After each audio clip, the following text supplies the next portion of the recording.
Good evening from the Canadian Orthodox Monastery of All Saints in North America. And tonight with our colleague David Goa, and we haven't been able to make a broadcast with for quite a long while. This evening we're going to discuss a very touchy and controversial subject. We're going to talk a little bit about euthanasia, or doctor-assisted end of life, and other things that are connected with it. And David, one thing that when we talk about doctor-assisted end of life, which is now legal in Canada under very restricted circumstances, but it's also illegal in some states down in the United States, in several countries in Europe. And Belgium, of course, is the most liberal with doctor-assisted end of life. And I suppose we'll give some kind of a perspective on it and an Orthodox reaction to it. So do you want to open with the... Well, I've been interested in this question really for a long, long time. It has surprised me how little public discussion there has been about it in our country. It seems to me this is a very significant issue. It has the potential of, I think it has the potential of a kind of shift in Canadian society. So I'm interested in thinking out loud about it a little bit. So to begin with, I guess I would like to step back and ask the question, why have we come to this place? What has led to us coming to the point where in Canada we pass a law which, and develop policies based on that, which both frame and give directions as to how physicians may help a person end their life. So there are a few things that are striking to me about it, Lydia. The first one is that in most human cultures, and certainly for people in Canada as well that still live within the context and live out of a religious tradition, there is a great deal of attention given to what is usually called the art of suffering and the art of dying. Within our particular kind of modern civil culture, suffering has largely been considered negative and only negative, something to be ameliorated as quickly as possible. And dying is really something that we have not given much public space to.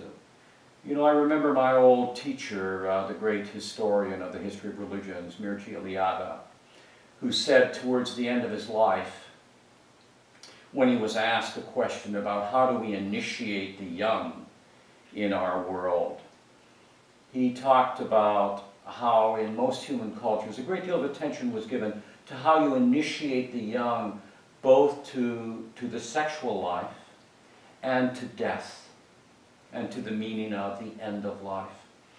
And when he was asked, so in the modern world, what about this? And he said that in his sense, in the modern world, there was the desacralization of the body and of the sexual life, and consequently also of that other great mystery, which is the mystery of dying. The desacralization of that had gone so far that he had no idea how, in the modern world, we can help the young apprehend, have some regard for these two extraordinary mysteries of life. I mean, my own sense is that there are three great mysteries to life. You know, birth, love, and dying. And so, my sense is that in our society we have really not only not given attention to the art of suffering and the art of dying, but we've actually banished the discourse. So I want to put that on the table first, and have your response to that if you think that is indeed the case. The second striking thing to me is that our medicine, which is in many ways marvelous, our medicine has made large movements forward. So it's always amazing to me what we can understand and can treat and what we can't. So our medicine, however, has been rooted in the notion that you must preserve and extend life, by which it means the bios. You know, simply the capacity to breathe and to simply be in the most elemental way alive in the world. It's not life in the sense that we think of it from the perspective, the insight that's given us by our faith. Our faith speaks to us that life is in fact the vital engagement with each other and engagement with the life of the world, and thus an engagement with the mystery of God. But what we have done is developed a kind of medical procedures which can extend the biological, in the most elemental way, the biological signs of life, without a lot. I've got to be careful here. There are certainly medical professionals that have a regard for what we would call the quality of life, and a regard for life being more than just the bios.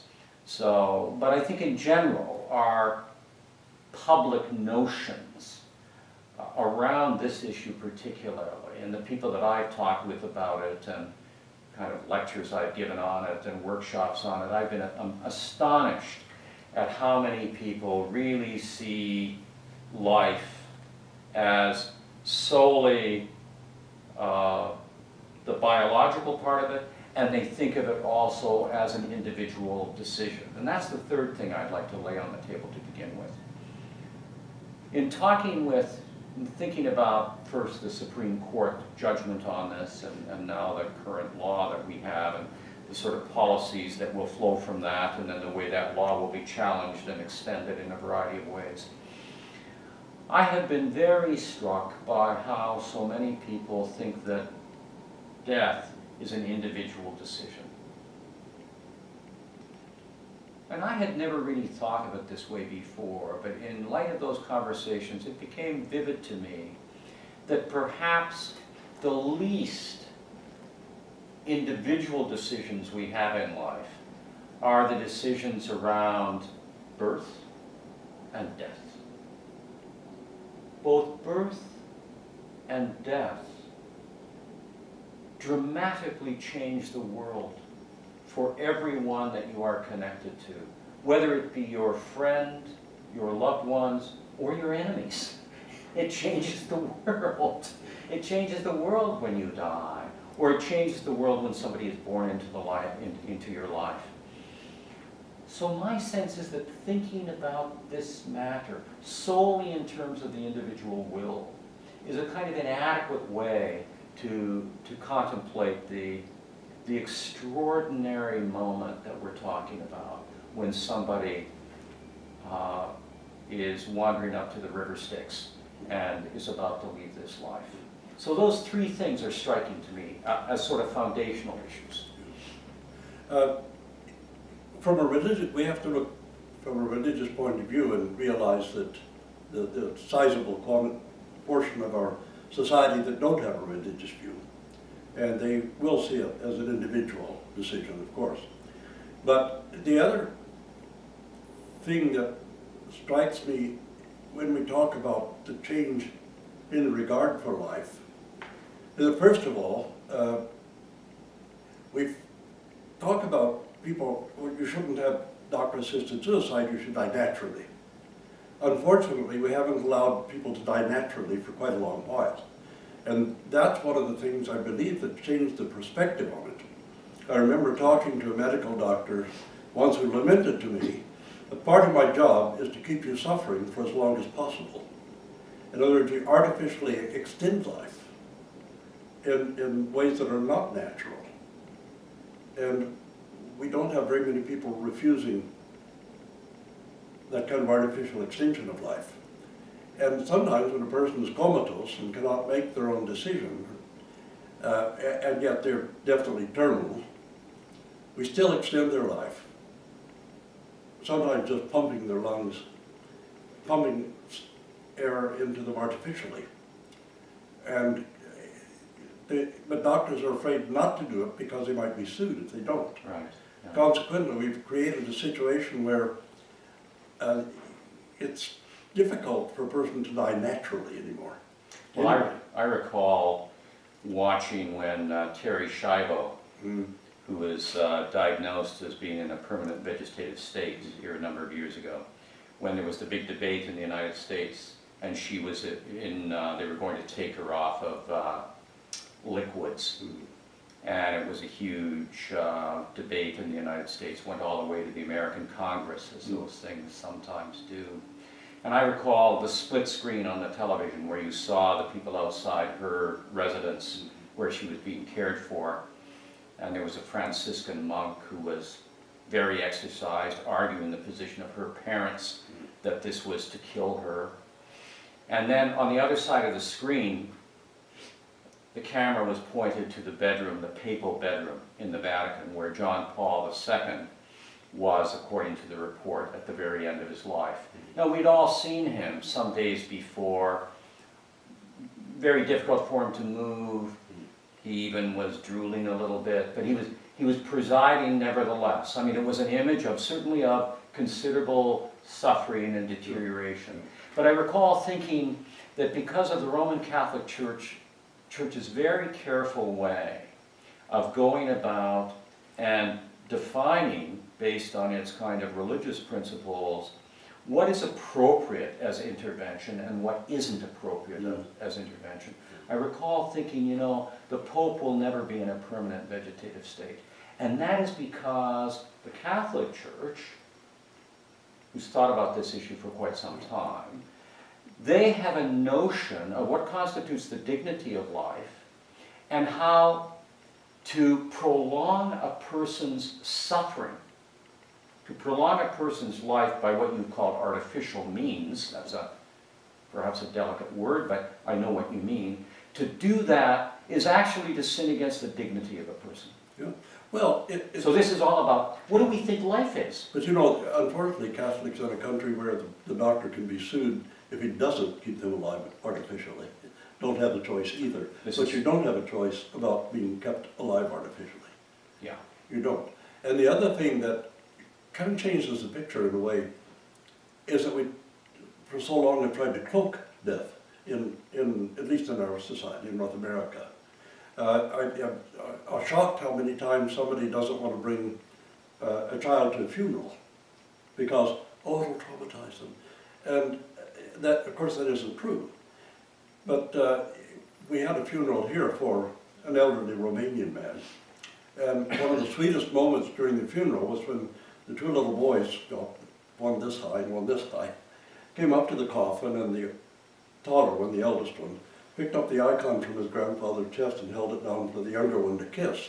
They put it back on his chest, and then they both tiptoed and looked into the coffin and said, "Bye-bye, Monique, goodbye, Grandpa." And we went to the cemetery, and of course waited until the coffin was lowered and the dirt was put in on top. Yes. And, but it was, I mean, the children realized what was happening, what was going on, that Grandpa was gone and they had given him farewell. So what you're talking about there is a tradition which still has a notion of the art of suffering and the art of death and the art of the remembrance of the dead. Well, and I suppose also a bit of a Christian concept where death isn't quite so fearful because it isn't the end and we've been liberated from the power and bondage of the fear of death. But the idea of cloaking death from children, Right. as if, you know, didn't, well, Grandpa's gone to Disneyland and he won't come back or something. But cloaking death the way we do also makes euthanasia a simple clinical procedure because death isn't really understood or regarded. I know in the memorial of a funeral service, when we have that one hymn that says, "What is this mystery concerning us? Right. How have we been wedded unto death?" And, okay, how is this mystery, you know, where is this mystery from? What is this mystery about? And then we proceed to unfold the mystery in the service. But for most people, Going right back to Genesis 3. yeah, this is just a clinical passage Right. of some kind. So if we reduce death down to a clinical occurrence, then doctor-assisted end of life is just another clinical procedure. Correct. And, Yeah. and so we keep people alive artificially. So why not end their life artificially, if they wish? And that whole concept and understanding of the mystery itself has just slowly vanished, isn't it? There's a couple of other aspects to this that I think ought to be discussed much more than they have been as well. I recall at one of the sort of workshops I did for a day with a group of healthcare professionals, I was asked to do it by a doctor who had been the head of this particular healthcare agency. And after my initial introductory remarks and what have you, he stood up and he began by saying that he had gone to university for, I don't recall, 12 or 15 years, that he had done superbly well in his study of chemistry, physics, biology, and all the subdisciplines of medicine. He had never in his whole educational life taken any course in which the task was to actually think about the meaning of life, to think about what constitutes a human life. He had thought about the bios, Yes. but of course we reduce life to the bios, Yeah. and that's a huge problem. So his point was a simple one. He said, many of you, when you think about this issue, think that, and our new law defines this as doctors-assisted death. Why is that? He said. What do I have to do with that? I'm a doctor. All my training has been about staving off disease and trying to bring people into a healthy state.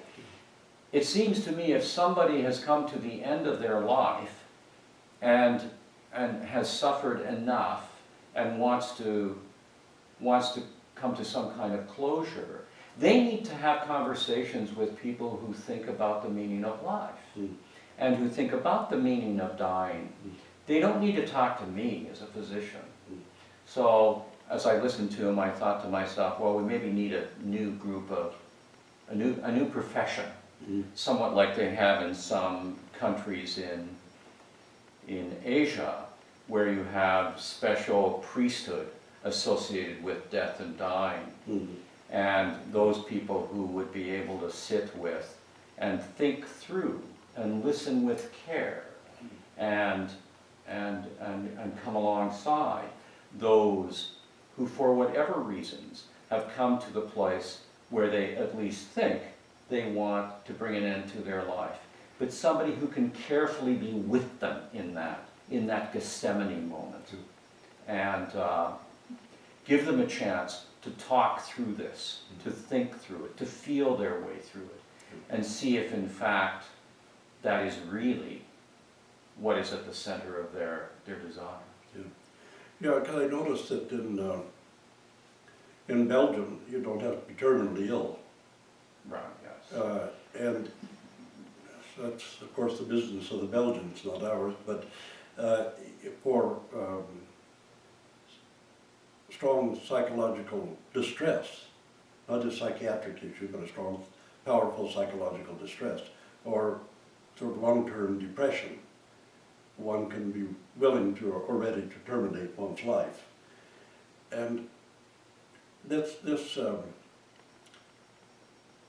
still brings me back to the loss of a concept of the meaning of life outside the physical body, as you mentioned, that it's something that to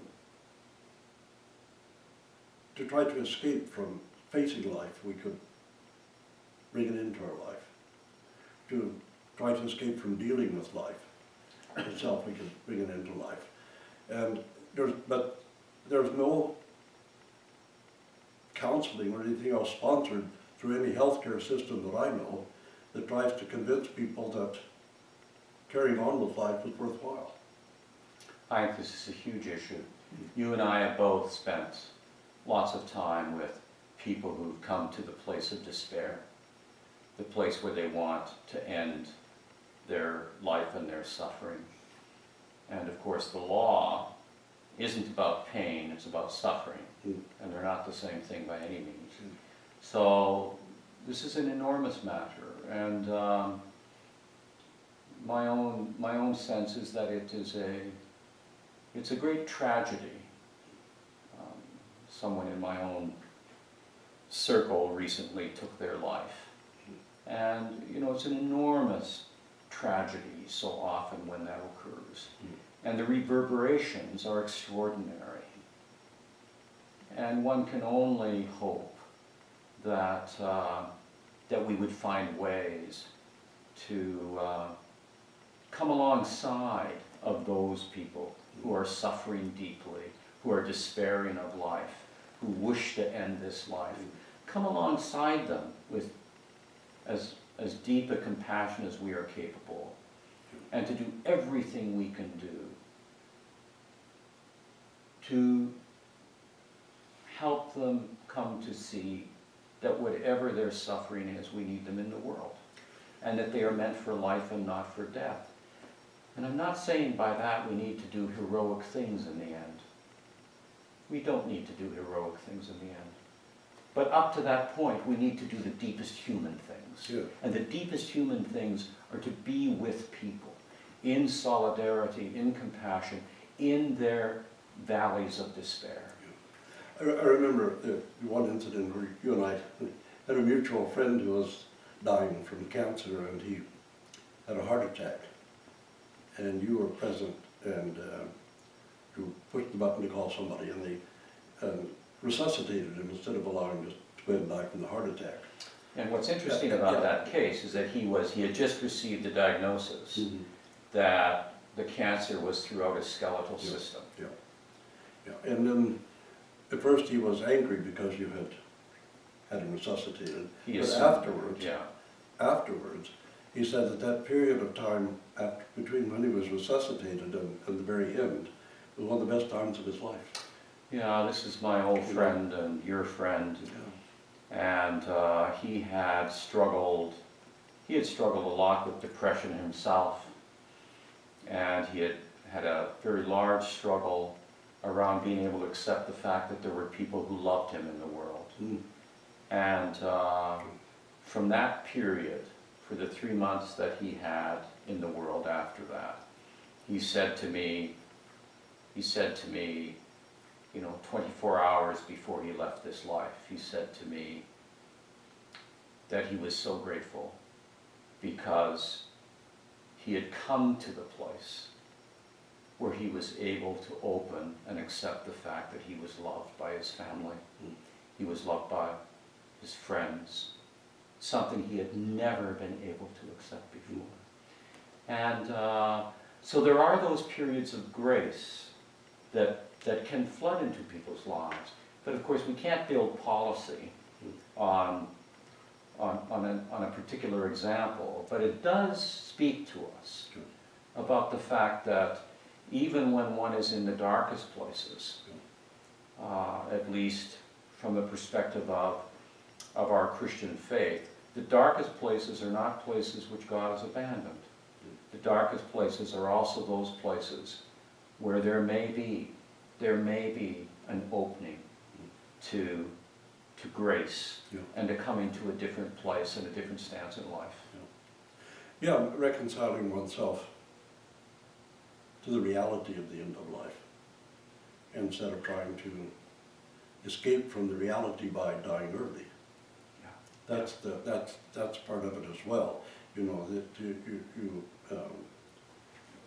try to blot out the fact that you're going to die by getting it over with, instead of having to go on till the end. Well, one could argue that it is another attempt to exercise control over something that is the ultimate moment in our life when we have no control. Yeah. You know, it's very difficult to argue that, well, you shouldn't approach euthanasia because you should let God determine when your life is going to end, while at the same time we're keeping people artificially alive instead of allowing God to decide in ways that are excessive. Well, I think you put your finger on the fundamental issue here. The fundamental issue here isn't physician-assisted death. The fundamental issue is, what do we think life is? And what do we think it means to be mortal? Right. And what is the appropriate ways in which we are with people in those moments of their life, and what is appropriate to not do as well as to do in those moments in life. Yeah, that's true. And the fact is that unless you have lived all of your life totally alone, your death is a family matter as well. It's a family matter, and it's a matter of your enemies. Yeah. You know, your enemies are going to want to know. So I remember we used to take communion to an elderly woman. I think she was 102, and she was amazing because she hardly could barely get out of bed, except when you brought communion. She would sit straight up, cross her arms on her chest, and start saying her prayers from memory. But she used to say, "I want to outlive all my enemies." And I said that once to my doctor. I said, we were talking when I had cancer. I said, well, I wouldn't want to be kept alive heroically, but I would like to outlive my enemies. And he said, well, that's probably not possible because you keep making new ones. your doctor knows you well. So, you know, there's a beautiful poem by E. Cummings that I find so striking about this. So let me see if I can remember it. It goes, dying is fine, but death, oh baby, I wouldn't like death if death were good. For instead of stopping to think, you begin to feel of it. Dying is perfectly natural, perfectly, putting it lively, putting it mildly, lively. But death is strictly scientific, artificial, legal, and feeble. We thank you, God Almighty, for dying. Forgive us, O life, the sin of death. I think he holds this issue together there. you know, it's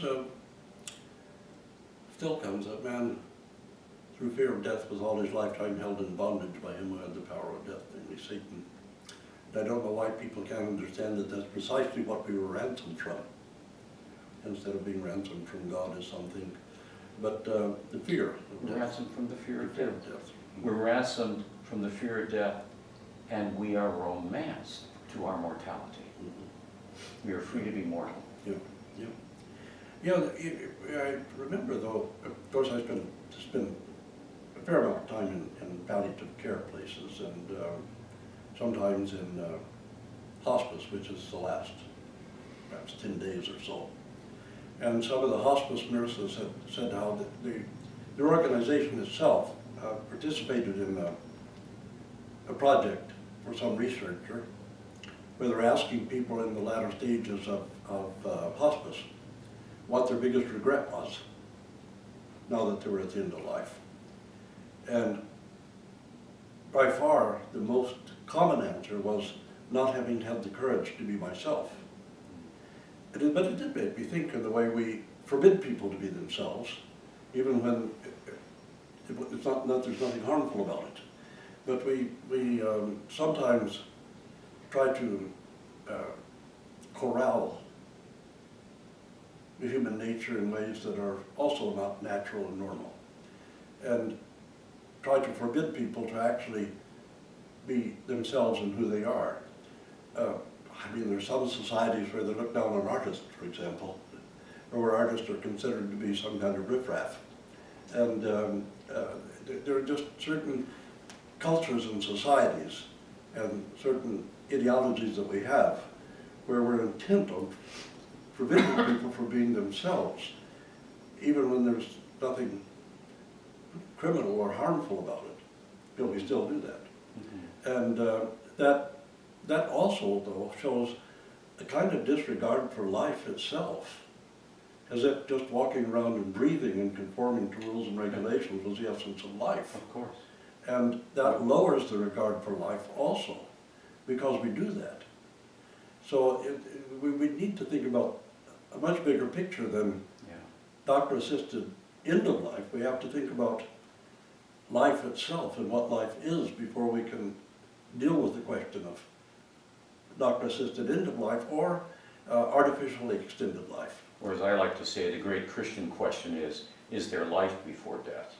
Yeah, Is there life after death? Yeah, but is there life before death? Yes. Do you have the fullness of life? Yeah. Are you called fully into being in this life? Yeah. And that's, of course, the center part of the diagnosis of the Christian faith, which is the great tragedy, is that people remove themselves from life now. Yes, yes. Because they are afraid, because they desire things that aren't really the deepest part of their being, and that robs them of life now. So I think you put your finger on a central issue here, which is that this doctor-assisted suicide matter is part of this large picture of what do we really think life is, and what does it mean to be mortal? Yes, and what do we think being yourself and who you are as a part of life? I mean, to me, the meaning and purpose of life is to love and be loved. Everything else is an app of some kind. And, I mean, Christ told us how to deal with that life in a way, basically, to love God with all of your being and have empathy for your neighbor, love your neighbor as yourself. But all four moral imperatives of Christ are degrees of love. Mm-hmm. And that, of course, finding out what love is part of the struggle. Mm-hmm. But it's the same struggle. To find out what love is, the same struggle as to find out what life is. Yes. And we struggle trying to find out what life is. And unfortunately, we're always a mystery, but we're a mystery most of all to our own selves, each one of us, and trying to sort out that mystery.